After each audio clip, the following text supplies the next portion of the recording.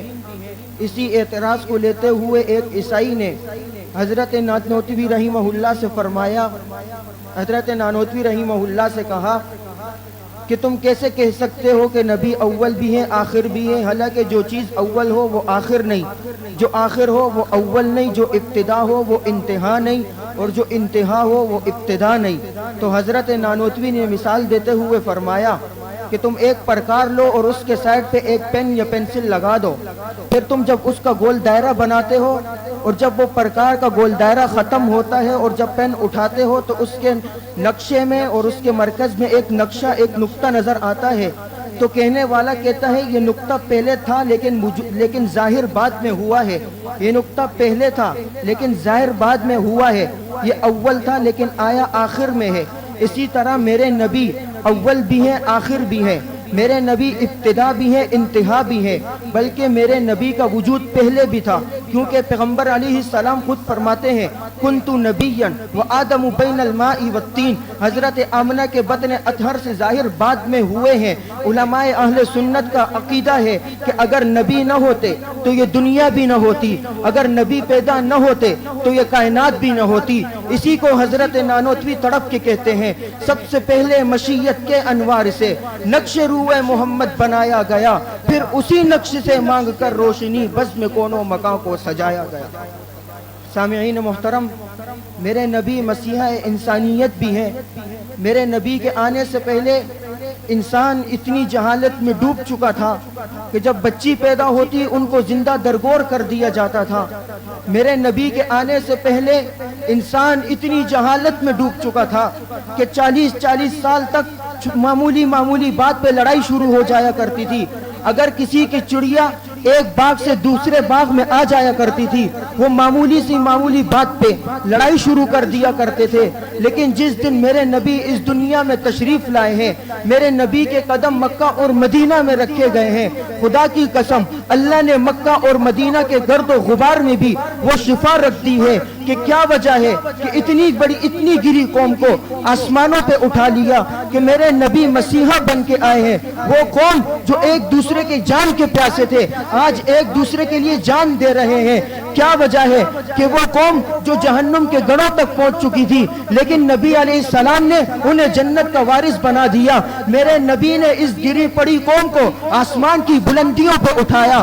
تبھی تو کہنے والے نے کہا کس نے ذروں کو ملایا اور صحرا کر دیا، کس نے قطروں کو ملایا اور دریا کر دیا، کس کی حکمت نے کیا یتیموں کو در یتیم اور غلاموں کو زمانے بھر کا مولا کر دیا.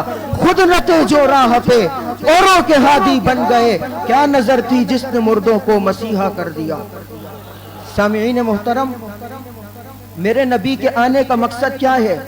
اللہ رب العزت قرآن میں فرماتے ہیں هو الذی ارسل رسولہ بالہدی ودین الحق لیظہرہ علی الدین کلی، لیظہرہ علی الدین کلی. یہ میرے پیغمبر کے آنے کا مقصد ہے کہ اے نبی آپ کا دین تمام دنیا میں غالب رہے گا.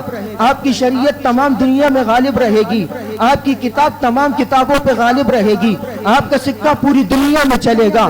آپ دیکھیں کہ میرے پیغمبر پیدا ہوئے، آنے کے ساتھ سجدہ کیا، مقصد بتا دیا، سجدہ صرف ایک اللہ کی ذات کو کرنا ہے۔ وہ عراق میں جو 1000 سال سے آگ لگی تھی وہ بھی بجھ گئی۔ پتا چلا کہ دنیا میں جتنے مذاہب ہیں وہ سب ٹوٹ گریں گے۔ 360 بت مکہ میں رکھے تھے وہ بھی گر گئے۔ پتا چلا کہ سجدہ صرف ایک رب کی ذات کو کرنا ہے، وحدہ لا شریک، وہ ایک رب کی ذات ہے۔ یہ جتنے واقعات رونما ہوئے یہ اسی آیت کی طرف ہے، لیظہرہ علی الدین کلی۔ اے نبی آپ کا دین تمام دنیا میں غالب رہے گا۔ آؤ میرے پیغمبر کی آمد کو سمجھو، میرے پیغمبر کی آمد مقصد آمد کو سمجھو، میرے نبی کی ولادت کو کھیل تماشا نہ بناؤ۔ میرے پیغمبر نے خود فرمایا کہ پیر کے دن روزہ رکھو، کیوں؟ کیونکہ میں پیدا ہوا ہوں۔ یہ عمل بتایا اور مقصد آمد کو سمجھنے والے، اس پہ عمل کرنے والے صحابہ اکرام ہیں کہ انہوں نے کس طرح پیغمبر کی آمد پہ عمل کیا، مقصد پہ عمل کیا، جو عمل بتایا اسی پہ کیا۔ تبھی تو آسمان نے موتی بھی برسائے، زمین نے سونا بھی اگلا۔ کیوں؟ کیونکہ میرے پیغمبر سے وفا کی ہے۔ اور پیغمبر سے وفا کا نتیجہ کیا ملا؟ جس کو اقبال اپنے شاعر میں خود کہتے ہیں کہ محمد سے وفا تو نے تو ہم تیرے ہیں، یہ جہاں چیز ہے کیا لوح و قلم تیرے ہیں۔ وآخر دعوانا الحمدللہ رب۔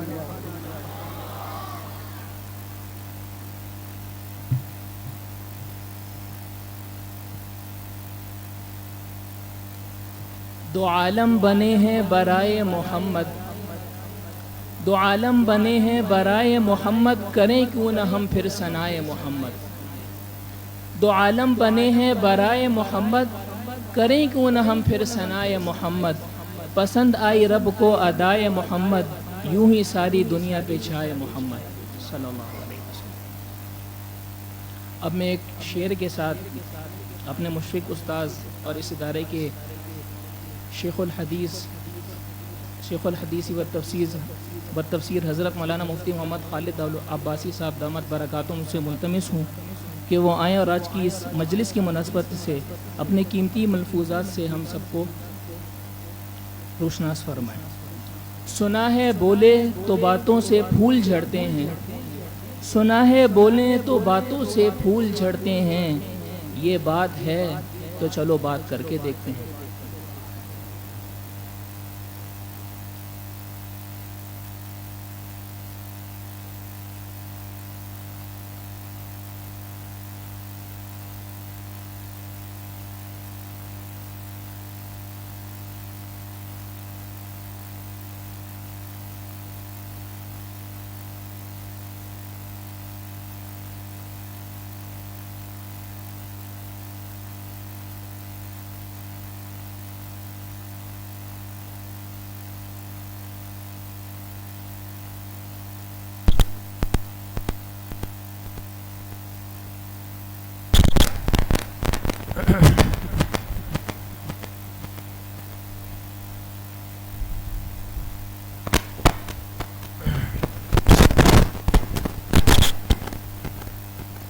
بسم اللہ الرحمن الرحیم الحمد للہ وکفى وسلام علی عباده الذین اصطفى خصوصا علی سید الرسل وخاتم الانبیاء وعلى آلہ واصحابہ الاتقیاء اما بعد فاعوذ باللہ من الشیطان الرجیم بسم اللہ الرحمن الرحیم ورفعنا لك ذکرک فإن مع العسر يسرا إن مع العسر يسرا وقال رسول الله صلى الله عليه وسلم أنا بشارة عيسى ورؤيا أمي صدق الله وصدق رسوله النبي الكريم يا رب صل وسلم دائما أبدا على حبيبك خير الخلق كلهم زمزمو کوثر و تسنیم نہیں لکھ سکتا، زمزم و کوثر و تسنیم نہیں لکھ سکتا، اے نبی آپ کی تعظیم نہیں لکھ سکتا۔ میں اگر 7 سمندر بھی نہ چھوڑوں راحت آپ کے نام کی ایک میم نہیں لکھ سکتا۔ انتہائی قابل صد احترام اساتذہ اکرام، عزیز طلبہ، اللہ تعالیٰ کا بے انتہا فضل و احسان ہے کہ جب سے اس ماہ مبارک کا آغاز ہوا ہے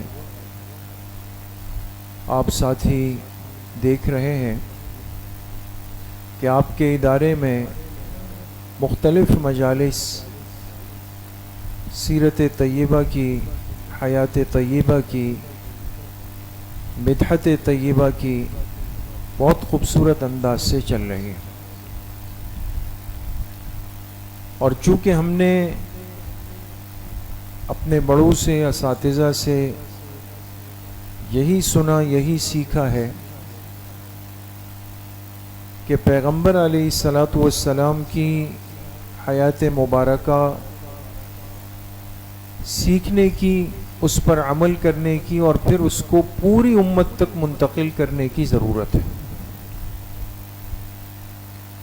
رسمیات، رائج چیزیں، وقتی جذبات، حادثاتی لمحات، یہ ہمارے اکابر کے مزاج کا کبھی بھی حصہ نہیں رہا. عشق و محبت سے بھرے ہوئے لوگ تھے، سچے عاشق و محب تھے، لیکن کبھی ان کو دنیا کو نہیں بتانا پڑا، ضرورت نہیں پڑی کہ میں سچا ہوں وہ جھوٹا ہے. ان کا عمل بتاتا تھا، ان کے بولنے کا انداز بتاتا تھا، ان کے چلنے کا انداز بتاتا تھا، ان کے سونے کا انداز بتاتا تھا، ان کے مسکرانے اور بولنے کا انداز بتاتا تھا کہ واقعی اکابر علماء دیوبند سچے اور پکے عاشق رسول ہیں.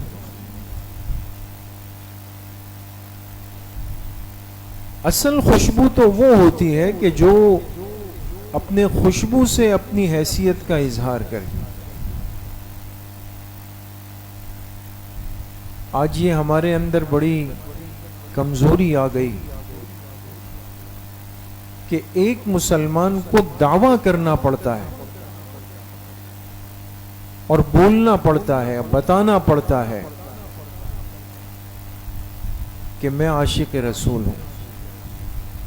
اس کی وجہ یہ ہوئی کہ اس کا کردار اور اس کی عملی زندگی وہ اس کے عاشق ہونے کی نفی کر رہی ہوتی. اس لیے میرے عزیز طلبہ ساتھیوں، آپ طالب علم ہیں، آپ نے اپنے اکابر سے، علماء سے متواتر کئی دنوں سے سنا. کل تفصیلی بات ہوئی، اس سے پہلے ہوئی، اس سے پہلے ہوئی، اور انشاءاللہ ابھی کچھ دیر کے بعد آپ پھر ایک اہم اور خوبصورت مجلس کا حصہ ہوں گے، اس میں بھی آپ سن لیں گے کہ ہمیں حضور علیہ الصلاۃ والسلام کی مبارک زندگی کے لیے عملی نمونہ بن کر پیش ہونا ہے. دوسری بات میرے دوستوں بزرگوں یہ ہے، آپ کی سیرت کو پڑھنے کی اور آپ کی حیات مبارکہ کو سیکھنے کے لیے ہمارے پاس تمام مآخذ اور دلائل موجود ہیں. دورہ حدیث کے طلبہ احادیث کا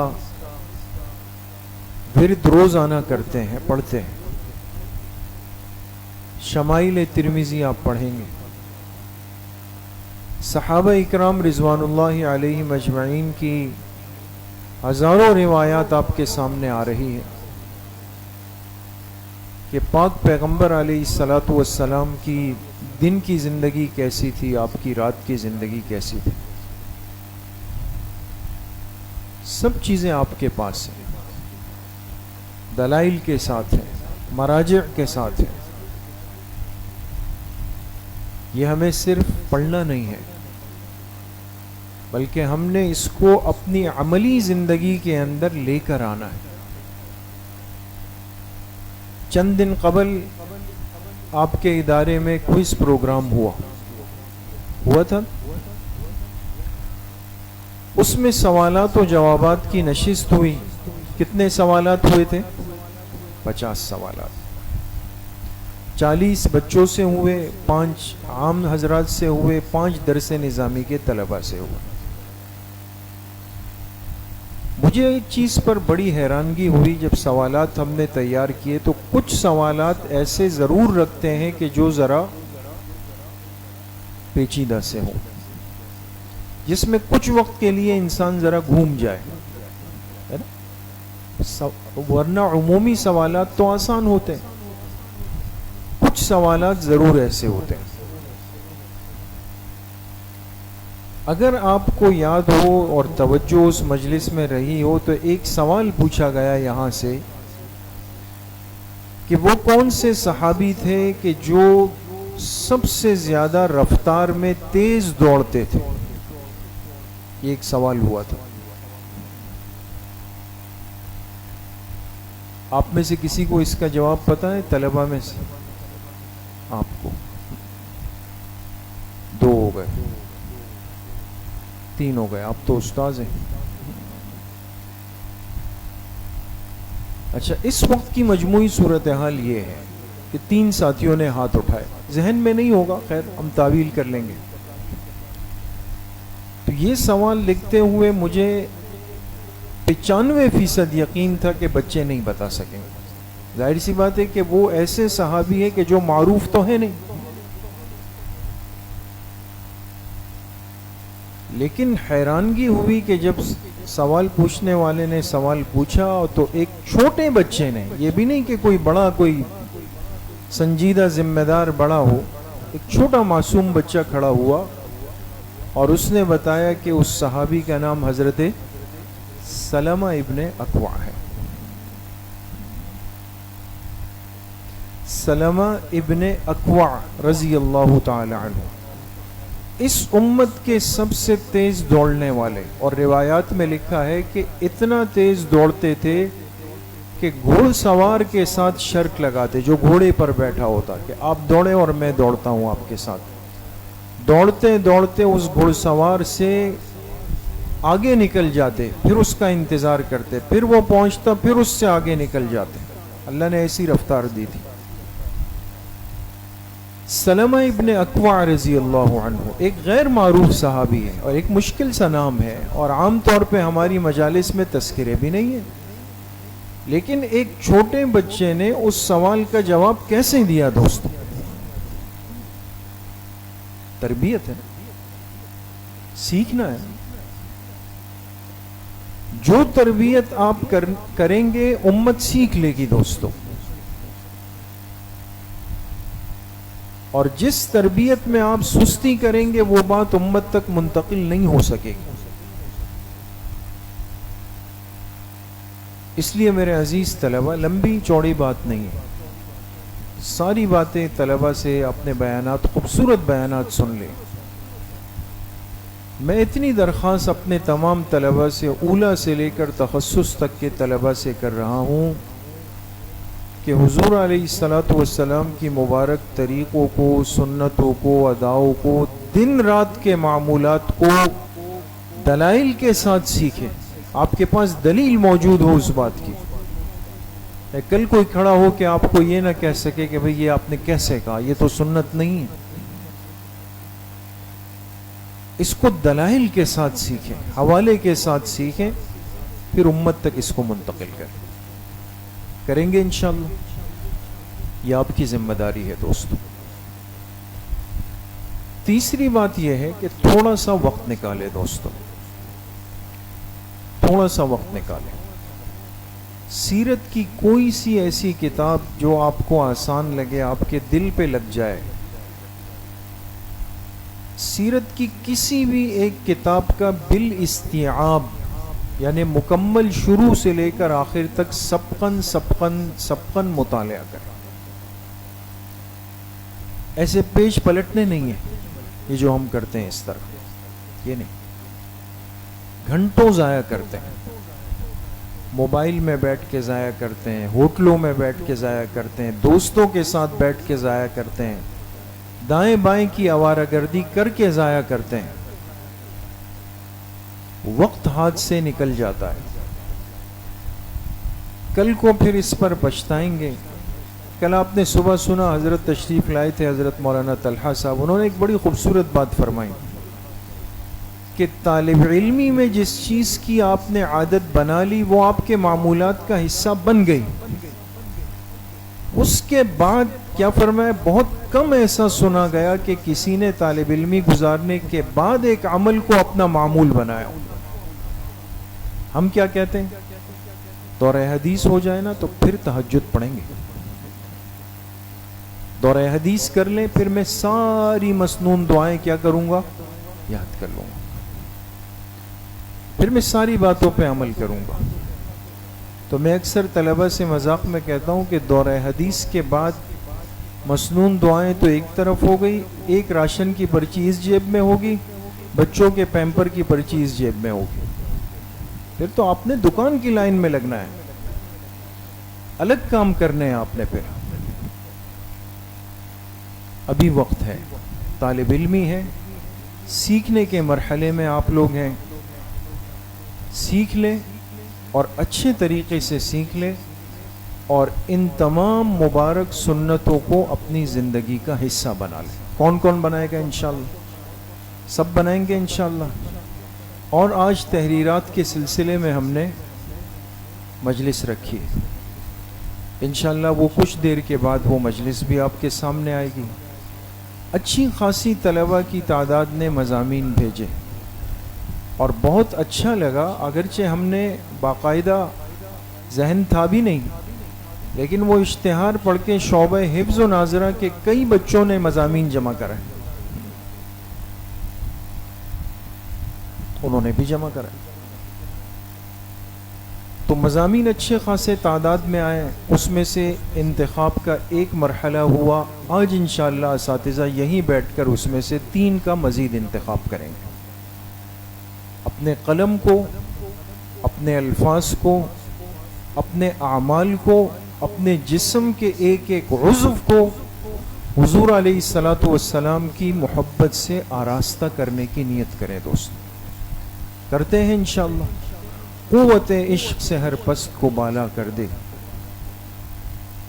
علامہ اقبال نے کہا تھا قوت عشق سے ہر پست کو بالا کر دے، دہر میں اسم محمد سے اجالا کر دے، ہو نہ یہ پھول تو بلبل کا ترنم بھی نہ ہو، چمن دہر میں کلیوں کا تبسم بھی نہ ہو، یہ نہ ساقی ہو تو پھر میں بھی نہ ہو، خم بھی نہ ہو، بزم توحید بھی دنیا میں نہ ہو، تم بھی نہ ہو، دشت میں دامن کوثر میں میدان میں ہے، بحر میں موج کی آغوش میں طوفان میں ہے، چین کے شہر مراکش کے بیابان میں ہے، اور پوشیدہ مسلمان کے ایمان میں ہے، خیمہ افلاک کا استادہ اسی نام سے ہے، نبض ہستی تپش آمادہ اسی نام سے ہے، چشم اقوام یہ نظارہ ابد تک دیکھے، چشم اقوام یہ نظارہ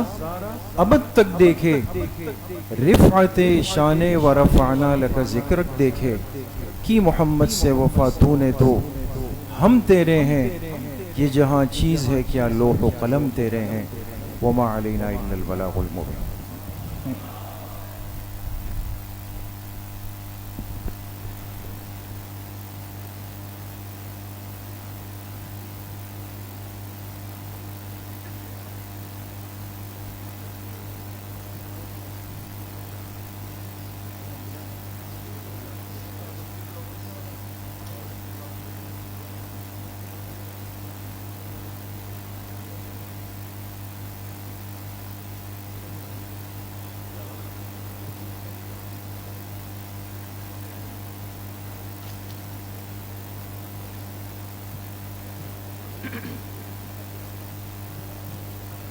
آسمان درد کا اختر ہے تو،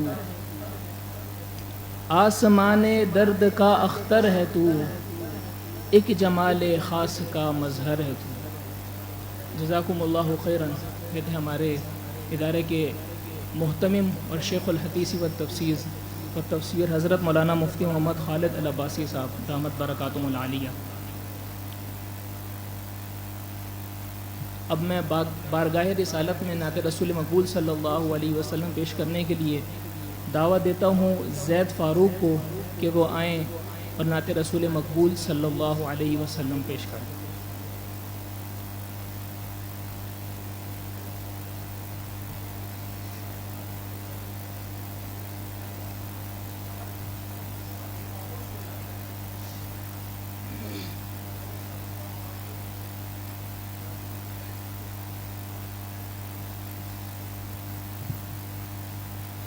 درود شریف پڑھ لیں اللہم صلی علی محمد۔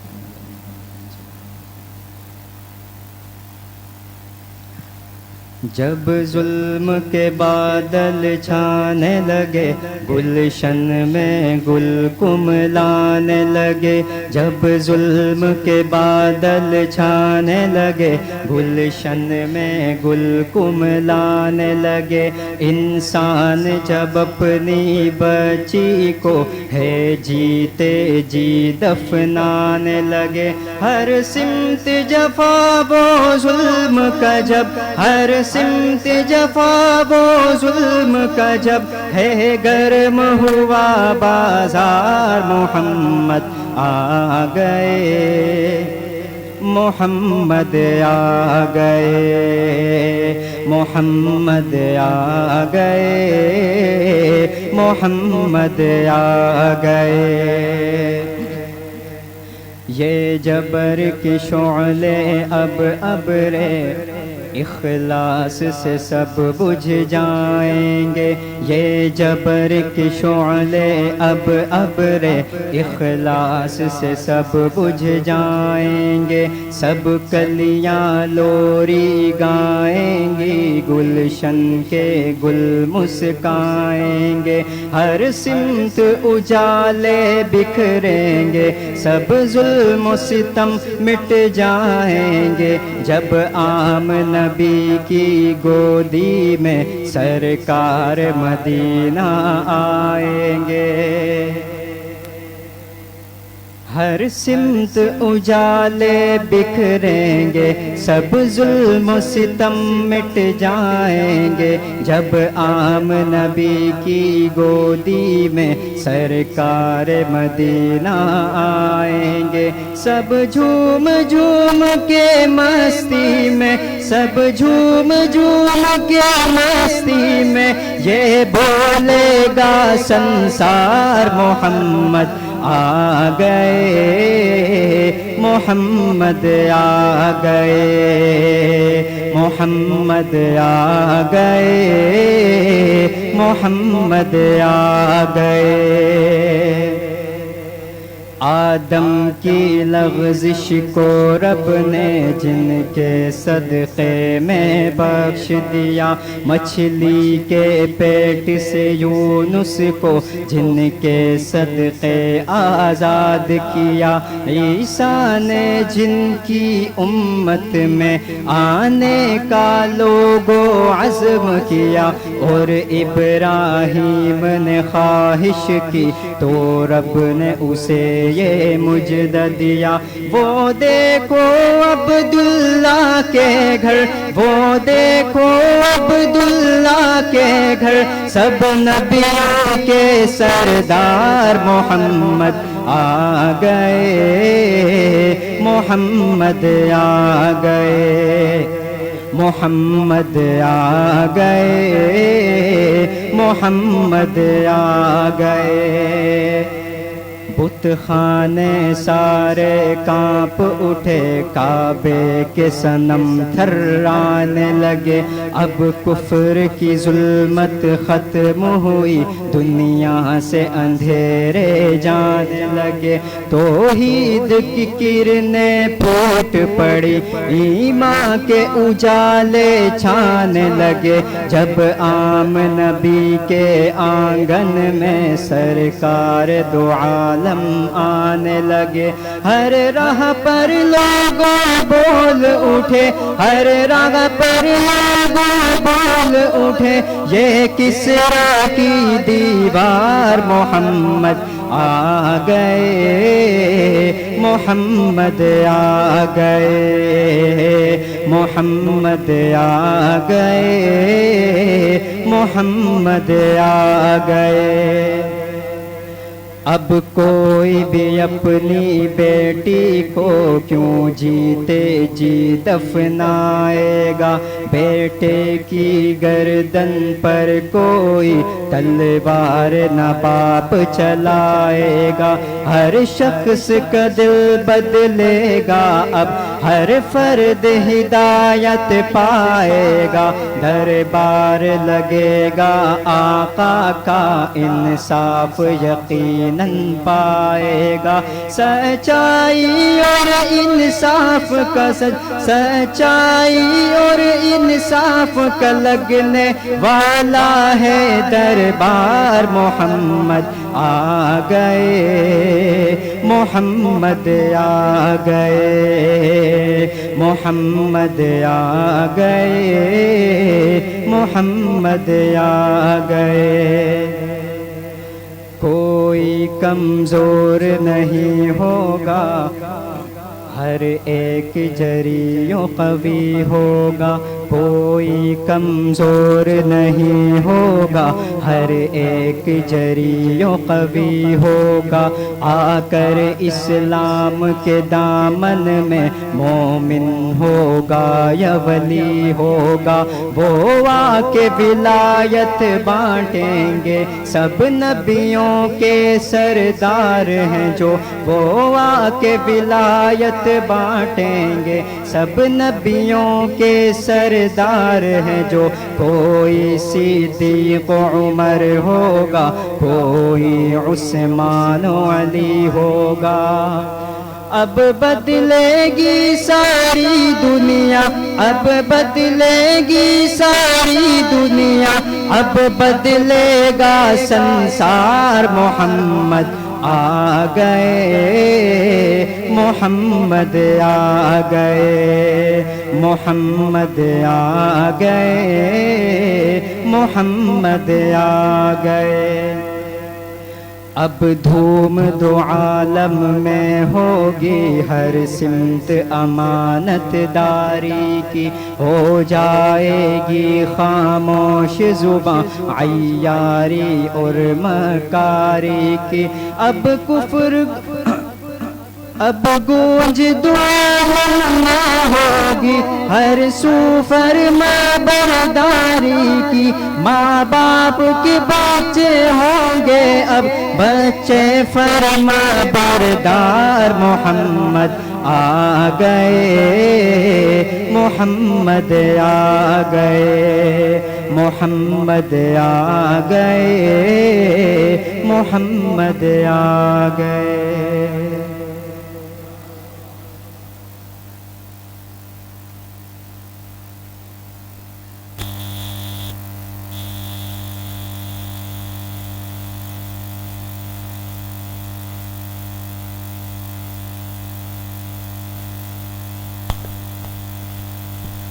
الحمد لله رب العالمين والعاقبة للمتقين والصلاة والسلام على خير الأنبياء والمرسلين ربنا آتنا في الدنيا حسنة وفي الآخرة حسنة وقنا عذاب النار اللهم إنا نسألك العفو والعافية والمعافاة في الدين والدنيا والآخرة رب ارحمهما كما ربياني صغيرا اللهم اجرنا من النار اللهم اجرنا من النار اللهم اجرنا من النار وصلى الله تعالى على خير خلقه محمد وعلى آله وأصحابه أجمعين آمين برحمتك يا أرحم الراحمين